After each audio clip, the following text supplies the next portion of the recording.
Hi everyone, it's April 18, 2012, I'm Dwight Schmuck. This is the Schmuck Look. I had done everything but check the date. Sorry about that. At any rate, as you've noticed, today's title is Ashamed, Embarrassed, and Pissed. I'm going to read a few things out of the papers over the past few days. The first one is from Friday. This one made me a little curious. I did some research over the weekend. I didn't get any great answers, and it's Wednesday. Well, you know how things go. At any rate, this is from last Friday's newspaper. Foreign shepherds granted visa extension.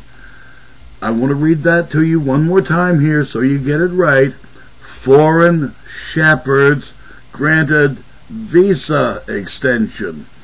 The U.S. Citizenship and Immigration Services, USCIS, announced this week that it extended an accommodation for H-2A workers in the sheep herding industry to transition to the 3-year limitation of stay requirements. USCIS will require H-2A shepherders who have reached their maximum 3-year period of stay to depart the United States by August 16, 2012, and remain outside the country for at least 3 months before petitioning for H-2A classification again. Now, here's the important sentence buried way down. The H-2A program allows U.S. employers to bring foreign nationals to the United States to fill temporary agricultural jobs. And then it says the H-2A program allows, then it says H-2A non-immigrant workers are subject to a 3-month departure requirement once they have been in the United States in H-2A status for a maximum 3-year period. I'm saving this because I've done a little research on it. Like I said, I didn't find out everything I wanted to, but, it occurs to me, folks, that if you got a job for 3 years, it's not a fucking temporary job. This is a permanent position that could be filled easily by an American. Oh my God, horrible thought, because, well, they want benefits and time off and paid.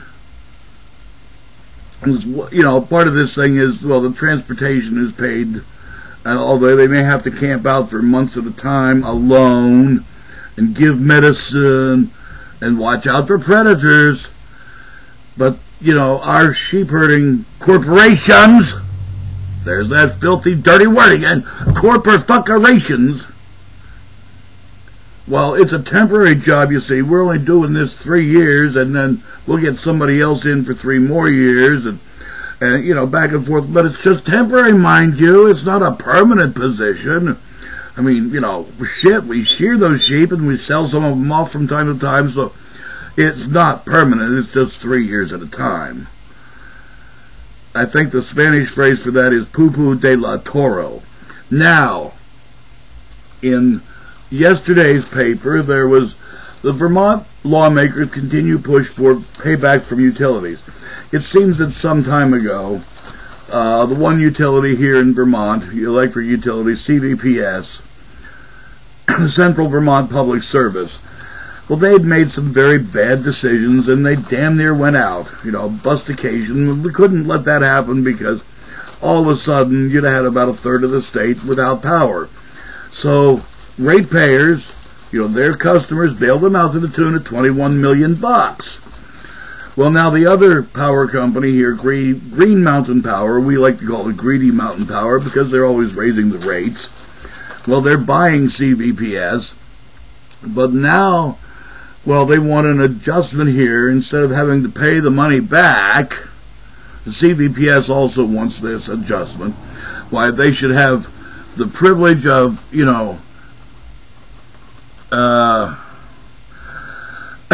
excuse me while I find this, excuse me, they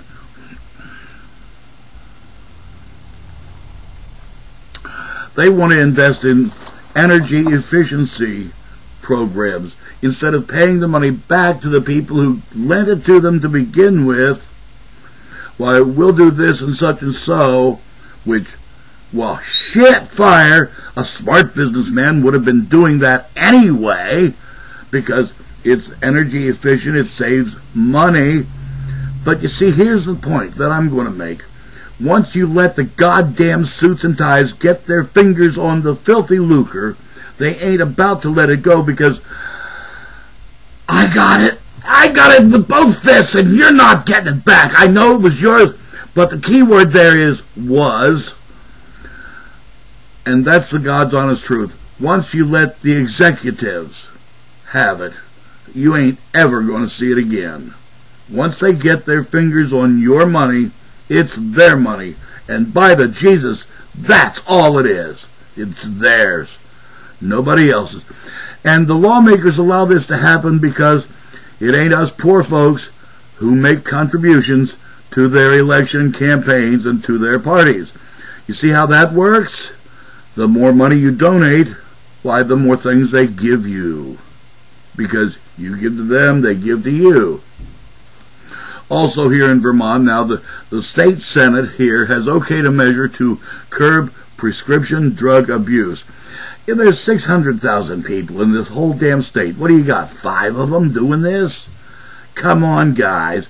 And, you know, it's a big deal because it's a compromise. The police wanted to just be able to go to the pharmacy and say, let's see the records. Well, now they got to be tipped off by a doctor or a pharmacist, because people do go doctor shopping and, you know, 3 or 4 pharmacies, yada, yada, yada.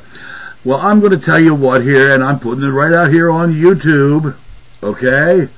It's for the world. Get your pens ready here, capos. Go to Wal-mart in New Hampshire, too. Go to all the pharmacies in Keene, too. Let's do all of Chesterfield, any border towns that have a pharmacy. You make sure that's with New Hampshire or New York or even Mass. Make sure you get their pharmacies, because I guarantee you, people are, especially the Walmart, because, well, hell, it's cheaper. Let's get everybody involved. Okay? That was the second one. And now, for the creme de la creme, the pièce de résistance. The GOP, and this is in this morning's Brattleboro Reformer. It's on page 2, the World and Nation News. The GOP wants to cut food stamps in a drive to trim the deficit. Well, hell yeah! Let's make sure we take it from the poorest folks who can't afford it. Meanwhile, we've killed, the Senate killed the Buffett rule yesterday, or the day before, whatever. We can't do that. We can't tax the rich people. Why, no. And this trimming the deficit idea with cutting food stamps and education and Medicare, well, that would pay for the business tax cut. That's the second story on here. The White House threatens to veto GOP business tax cut. Because if you cut taxes, they'll create jobs, don't you know? I've heard that fucking lie too damn many times now. You sorry sons of bitches.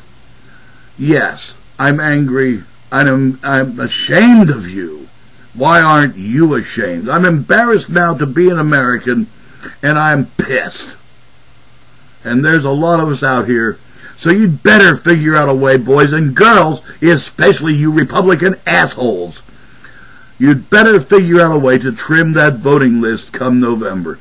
Because you sorry sons of bitches are going to be put out of business. Go to your business buddies and say, but we did all those good things for you. Come on. And you're going to see the trickle-down theory and real work, because they're going to piss on you, calling it rain, and it'll trickle down. You know, folks, it's time we do this. If they're in office, vote them out. And that goes for you, Sanders, Welch, Leahy. Vote your asses out. You ain't done that damn much good for us, but you have sure as shit helped to bolster the other side, because they point at you guys. These are the guys that are spending your money on this. I mean, oh, those bastards on food stamps. Oh my God, that's killing us. All of us We're all dying from it, you know. My God, people, it's time to, wake up, get some sanity back here. It ain't the education cost that's killing you. It ain't the health care cost that's killing you. It's not even the electric cost that's killing you. But paying those bastards in Washington, D.C. as much as we pay them to do this to us, that's what's killing us. I'm Dwight Schmuck. That's the Schmuck Look. Peace.